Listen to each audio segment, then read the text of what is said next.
Yo, what's going on YouTube? It's your boy the D here, aka the Wood of the Crest of Kindness, and I don't know, I had something for this. So it's something with digital hazard. But anyway, welcome to my first review / impressions video. I've done reviews before. Well, initial impressions, because it's not a review, because I'm not really reviewing anything, just kind of discussing my initial thoughts. And today, as you can see from the thumbnail, we are talking about Digimon Survive. And oh boy. Now, a little background on this video. I wasn't going to do this, but shout out to Ryox on Twitter, who I actually saw the DigiNode talk about them doing a review impressions. I'm like, hey, no, I've got some thoughts. Does anybody want to hear them? Ryox said, hey, he'd love to hear my thoughts. So we're here. But yes, the day this is being recorded is, hold on. I know dates. Give me like 2 seconds. I know dates. August 6th. So Digimon Survive's been out a little over a week, and I've made it to chapter 4. So I finished chapter 3, and I was like, okay, because I've been on chapter 2 for like the majority of weeks. I haven't really had time to play. So I was like, okay, before I really want to say anything about the game, I would rather get at least to part 3.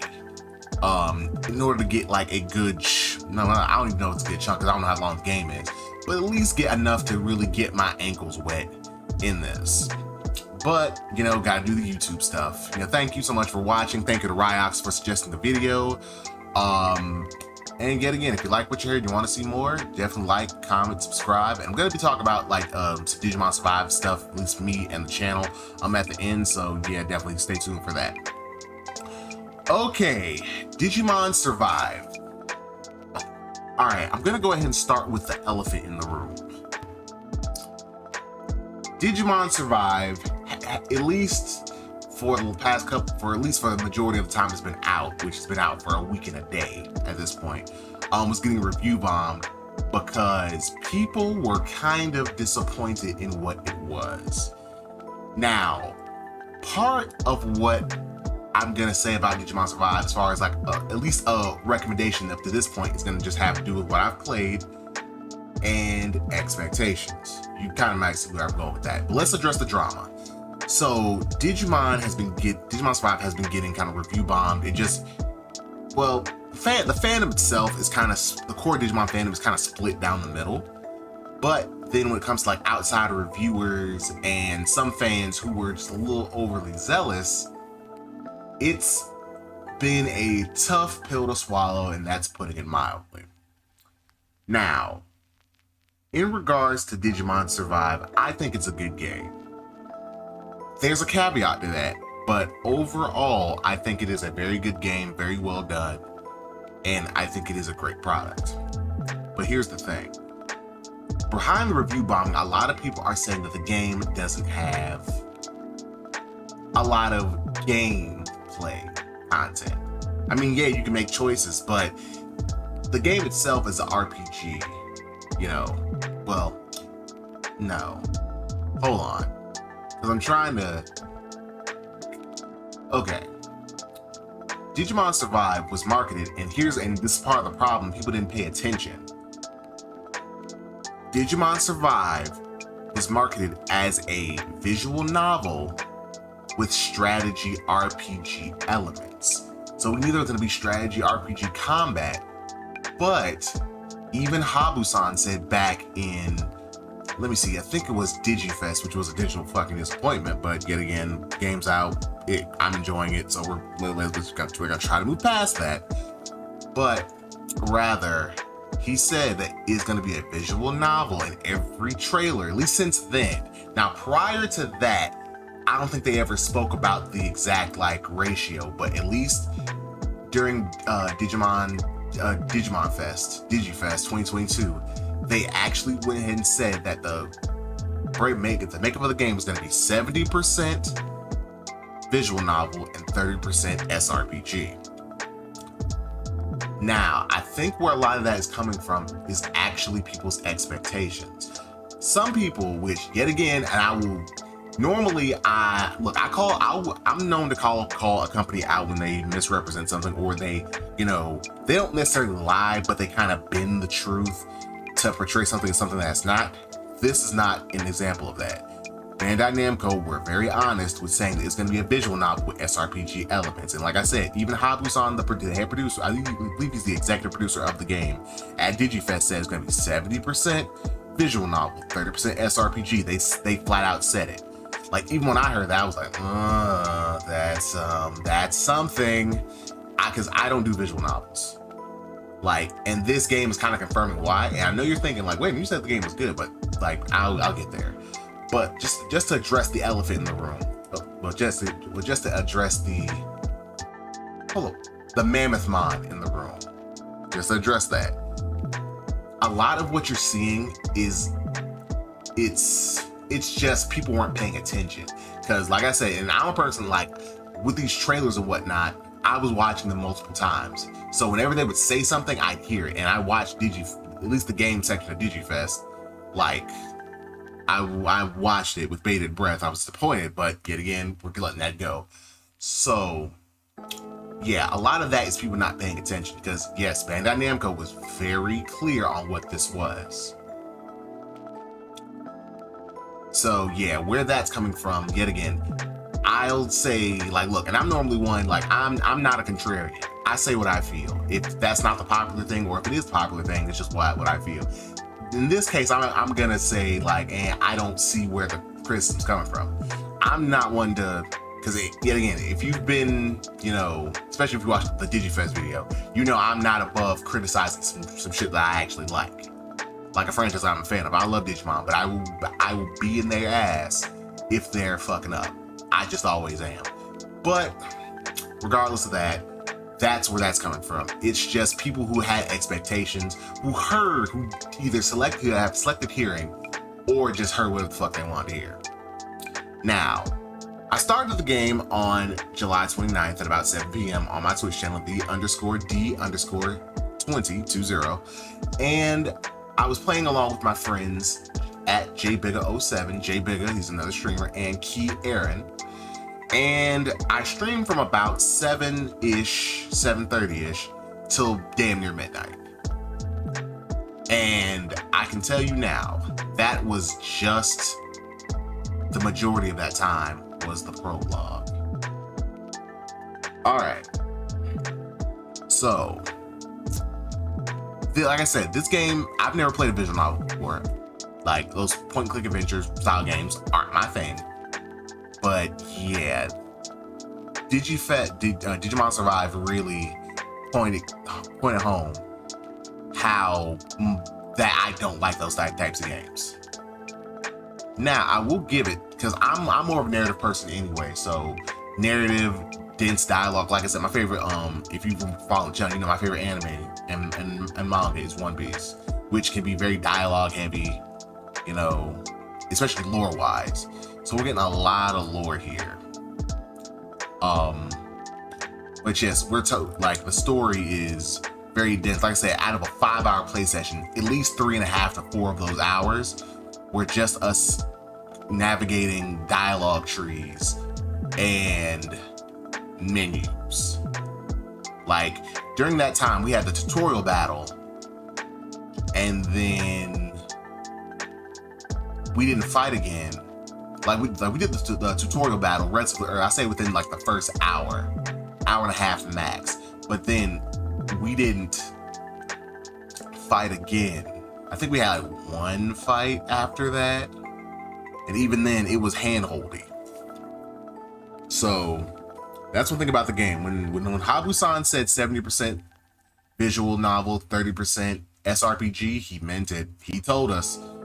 But to take a step back, the story, or at least the premise, you take control of Takuma, who is a normal 8th grader, and his class, they've gone on a class trip and to a local town that has like this local religion / urban legend of the Kemonogami. So throughout that, you and a group of your friends, Minoru, Aoi, Ryo, an alumni who's, like I say, he's in middle school. So this guy's like in like 9th, 10th grade, or second year, because Japan only has 3 years in high school. Shuji and Saki with Kaito, who I just call Kite, and his younger sister. I cannot remember her name right now. I think it's just like a stepsister. But anyway, they end up getting trapped in another world, which just so happens to be it just so happens to be inhabited by Digimon, which are the Kemonogami. So during this adventure, you have to pretty much survive, because this is an SRPG. Think Fire Emblem, Triangle Strategy, those type, even like Soulcom. But yes, that's the battle system. But that is pretty much the premise of the game. You're trying to survive after being unknowingly transported to another world. Now, as far as the characters, as far as story thus far, like I said, it's very dense, and like I said, just give my 2 cents here. Like my second play session, which was the day after, which was July 30th, I did my morning stream, and I streamed for probably like 2 or 3 hours. Majority of that time, I was actually scrolling on my phone. Like, I'm not gonna lie, there's so much dialogue in this. Like I said, I love lore dumps, I love dialogue, but I love a good narrative. But man, when I tell you that it gets to the point, like even today, like I've been recording my sessions. I've still been playing the game, just haven't been able to stream. I've been recording my sessions. Like when I tell you that sometimes I'll end up scrolling through TikTok, scrolling through Twitter, or looking up something, doing damn near anything else, because it's so much dialogue. And not gonna lie, like me, Jay, and Key were talking about it, that kind of works to the game's detriment. Like I said, I'm all for narrative and storyline, but it can be a bit much. Like I said, I have a 5-hour session. We fought twice, and the only reason that last hour we were fighting more is because we got to a point where we could kind of like do our own thing, and we just kept grinding, because at that point we could finally start recruiting Digimon, do like a free battle. That was what we were doing. So when you fight, like in all honesty, out of a play session, if you're going around looking through the environment, you aren't gonna fight a lot unless you grind 3 battles back to back. So yeah, as far as the story, it's not bad. It's even what I haven't paying attention to, and the atmosphere and everything, it's very good. But man, it being so dense up front, it can be a detriment. And even to the people who are actually, judging the game fairly, like I said, I enjoy the game, but even I have to go, damn, it's a lot. So if you were, especially coming from like something like Cyber Sleuth and Cyber Sleuth Hacker's Memory, where we're like there are some cutscenes in there, and even then, even back when I was playing that, I was like, damn, there are a lot of cutscenes. But the majority of that game is gameplay. For the majority of this game, it's like story and shit, and that can be very. It can be a turn off. Like I said, it works to the game's detriment, and for some, especially those who actually came in with the correct expectations, it can be damning. But let's go on to the battle system. Battle system is an SRPG. I've been on a big SRPG kick, and it is dope. Like, I've been playing a lot of Fire Emblem Three Houses, and I played a little bit of Triangle Strategy recently. Still gotta get the full game and actually go through that, but it's more in depth than Fire Emblem, so I put it more in the vein of Triangle Strategy, where if you your positioning matters more, because not just you won't just get assists from your teammates, pretty much like an assist in Fire Emblem will be if your teammate's there with you, they'll up your damage. But it's more like Triangle Strategy, where if you and your teammate are sandwiched in between, have an enemy sandwiched between you, or one of you is by the enemy and the other isn't, and the others might be a little closer to you, there'll be backup attacks. So then there's the counter chance. So it like with the RPG, the SRPG stuff that is implemented very well. So there's that. And can I just say that the graphics in this game look good? Like the art style, the art direction in and of itself is phenomenal. Like, see, in a series, I'm gonna mention Pokemon. In a series like Pokemon, they've got to a point where they can't go back to sprites. And I think in a lot of ways that's damned Pokemon. But with Digimon, they've always been kind of all over the place when it comes to 2D, 3D. And in this game, they use it to great effect. Like, even if the next Digimon story game, which they've already said is in development, it takes this approach, I'd be very happy with it. Because it's like, it's not that they're fully, it's not the HD 2D thing. I think I'd call it like 1.5 or 2D or 2.2D. Like, it's 2D, but there's depth to it. And the game makes it makes brilliant use of everything that it does, at least thus far. And for what I've seen, like the art style carries. The art style definitely carries. And even in the menus and cutscenes, like everything's animated pretty well. Of course, it's a visual novel, so like the cutscenes and stuff. Like there are some cutscenes that are fully animated, but normally, like when you're having conversations and you're going through your menu trees and choosing, your choices, it's like not stop motion, but if you've ever seen like where it's kind of like a motion comic, where everything won't be fully animated, but it kind of like the models for the characters will flash between expressions. But the art direction is really good. Difficulty, you can change difficulty on the fly. So even I normally play on normal, just for the most part, just so it's enough of a challenge that I'll actually have to work for it, but not so hard that I'll actually want to tear my fucking hair out. I don't like playing games like that. I just don't. But my boy Key, he's been ramping up the difficulty every battle, because you can have one battle normal, then for some reason whenever you get to the boss, you can actually just crank it up to hard. If that's your thing, not my thing, but even then, and I recently had a boss battle. It was towards the end of part 3, where we had to fight a Digimon. And yet again, I played on normal, and I'm pretty good at SRPGs, but still, majority of my team died. So, yet again, if you're thinking like, oh man, I gotta play this game on super ultra hard Nuzlocke mode to actually get something out of it, no, you don't. The game will find ways to surprise you, and you can yet again make your difficulty whatever you want it to be. Let me see. Shit, let me get some water ready right quick. Now, as far as atmosphere to go along with art direction, this game is actually kind of scary. Here's what I mean. Specifically, atmosphere and the music. Like, while you're exploring, there'll be this tense theme going on. And yet again, the main point of this game is survival. So they really do their best to make sure that you feel like you're this 13-year-old kid who's away from home, probably the first time in their life, and you are really it's like, I could see, if this happened to me when I was that age, I would be scared out of my mind. Even because sometimes when I play at night, I'll be in my sunroom, and all the lights might be off, and I gotta turn around, okay, here's something. Not necessarily because the game's necessarily a horror game, but just because of that music.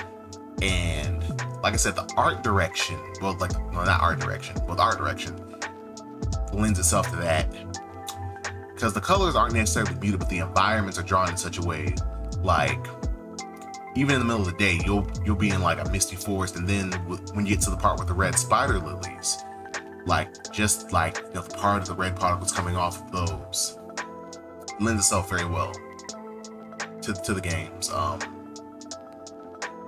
to its presentation. Presentation in this game is top notch. Now, the last little bit of thing that I'm going to talk about is the karma system. Now, yet again, at this point, and hold on, before we go to karma system, in my playthrough, like I said, I got to chapter 3. My first death didn't occur to chapter 3. Um, but I was talking to Jay and Key, and apparently, like, even all of us being at relatively the same place, because we're choosing different paths, you know, different things are happening. But yet again, I think this ties into the karma system. There are three paths. There's the moral, which is the righteous path, the harmony, which is supposed to be like, you know, it seems like it's supposed to be the fence-center path. Then there's the wrathful, which is supposed to be like the angry, you know, quote-unquote evil path. Now, from what I've seen, it doesn't like the karma really affects much of anything besides Digivolution. And even then, at least currently, it seems like it's only Digivolution for you. Like Takuma. As far as the other people, it's like your choices really aren't affecting them. And even the Digimon that you recruit, it's like your choices are affecting Agumon, your partner, but it's not really affecting anybody else. So at least in that respect, it seems like, you know, the karma system really wasn't necessary.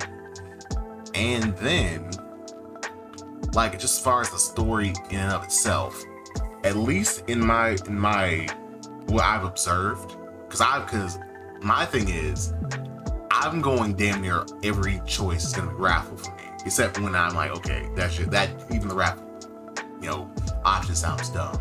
But yeah, I've been going wrathful. It doesn't seem wrathful. A lot of the options for wrathful, they don't even seem like, one was like, oh, run away. It's like, that's not wrathful. Wrathful would be like kick in the door, kill everybody, and leave. So it's like, okay, there's that. And then, like I said, it doesn't seem like it's really having an effect on Takuma. The other characters don't perceive him any differently than they would, at least not yet. Like I said, because I know from what they're saying, because Bandai Namco asked everybody, like, hey, for the first 2 months, don't reveal anything past Chapter 5. So maybe once Chapter 5 hits, that's when I'll notice the wrathfulness. At least currently, like I said, it's the first impressions. I don't see it. Yeah. But I will say this regarding the story and the choices. We have really shown that all of this stuff kind of does matter. Like I said, it hasn't shown itself to matter super intensely just yet, but it does matter, because let's take the first boss fight. Spoilers, by the way. Like I said, not gonna reveal anything past Chapter 3, but spoilers. The first boss fight is against Dokugumon. Now, when it came to it, one of our and one thing that remained the same between all of our playthroughs was that one of our companions, Aoi, whose partner is Labramon, was kidnapped. So she's kidnapped. We're all trying to, apparently, the base that we eventually find, which it looks identical to the school that we're originally going to camp in the initial cutscene, there's a version of it in the digital world. Okay. So at the end of the tunnel, well, at the end of the scene, we know, okay, we have to get into the gym, because that's where the Kukumon's lair is. Now, for me, I talked to everybody, and I was able to find a crawl space in the attic to get into the gym, and then I just fought the Kukumon like that. While my friend Key said something about finding some vinegar, a torch, which I found the vinegar, but there was pretty like some gasoline and a torch that he eventually used in the boss battle to be able to use against Dokugumon. So throughout your choices, there are even some things where it's like certain items won't be available to you on certain paths. So there's that. Like I said, I think later, like I said, I realize this is a first impression, so take this with a grain of salt. But I think the karma system is gonna become more integral once we get Chapter 5. But for right now, it doesn't seem like it matters too much. And I think that it would be better if I could see some of those like wrathful seeds start to take root, you know, currently. But yeah, and even like I said, the death scene, I'm not gonna say who died. Like certain stuff I'm just not gonna say. But yeah, it wasn't gruesome. Like it's not gonna be blood and guts. So if you're like, oh my god, we're gonna see like Agumon tear somebody's throat out. No, it's actually a pretty tame death scene. But the way it's done still can be seen as kind of unnerving or unsettling. But winding down here, is Digimon Survive worth it? It depends on your expectations. If you were expecting something along the lines of Cyber Sleuth Hacker's Memory, then I'd say no. Because at that point, you're setting yourself up for disappointment because you're expecting this game to be something that it's not. This is a visual novel that has some SRPG elements. It's a mix, but it's 7-3 in the favor of the visual novel. So if you don't like dialogue trees, if you don't like dialogue heavy games, if you don't like navigating a bunch of damn dialogue trees and menus, game ain't for you. And if you don't like scouring the environment, because there is no shop. There's no shop. If you don't like scouring the environment looking for items, this game ain't for you. That's just the nit and the grit of it. It's fine, hey, I'd say either pick it up on, if that doesn't sound like your cup of tea, I'd say either don't play it, just look up playthrough groups, because it probably might be a good time to watch if you don't want to play it. Or you can pick it up on sale if you still want to give it a try, but don't want to fully commit. I mean, that's all I can say. Now, something else that I do want to say is, I don't think I'm confused on something. Okay. Now, for what I remember, the game was originally announced in 2018 for a 2019 release. Then it got delayed to hell until, yet again, July 29, 2022. Now, like I said, the game looks great. The art direction definitely carries. The sound design is off the chain. And the performances, which are all Japanese dub, there's no English dub in this game, are all top notch. Not gonna lie, I will give Bandai Namco their credit. They have crafted a good game here. But I'm wondering because it doesn't seem like Digimon Survive should have taken this long to do. Now, if I'm not correct, now when I was thinking about this earlier, I was like, wait a minute, didn't they say something about having to start over? Maybe Digimon Survive was supposed to be more in line with, might have been an SRPG, but with less visual novel shit. Potentially. But unless I'm remembering incorrectly, it seems like maybe something happened in development, because nothing about this game, and yet again, I'm not in game design. So if you are in game design and you've been looking at this game and you're like, yeah, this would have took me 4 years, me and my team, a fully staffed team, 4 years, they're gonna kind of let me know. But it seems odd.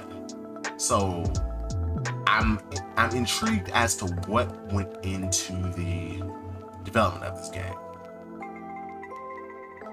But also, once I start posting spoilers and getting into review, there is something that I called, and I'm so happy for it. But yeah. So initial verdict on Digimon Survive, it like if you're looking for just a definitive, should I get this game? It depends. If playing a visual novel with some SRPG elements sounds good to you, pick it up. If not, then don't play it. Then either watch somebody else play it, rent it, because GameFly apparently still exists, or pick it up on sale. But all in all, in regards to this game and its reception, people A, should have listened, B, temper your expectations, and judge a game off of what it is, not what it isn't. And with that, I'm gonna go ahead and call this one here. I hope you liked it. Ryox, this one's for you, buddy. And yet again, ladies and gentlemen, I hope you take care of yourself. If you enjoy what you like, definitely like, comment, subscribe, so you'll be notified when I post other videos. Also, yet again, real quick, streams are going to be put on hiatus. I'm building a PC because currently streaming with these laptops is not doing it. If I can iron out the details, then I'll go back to streaming and streaming Digimon Survive and the other games I was already streaming. If not, wait till I build this damn PC. But with that, this has been your boy the D signing out. See you guys.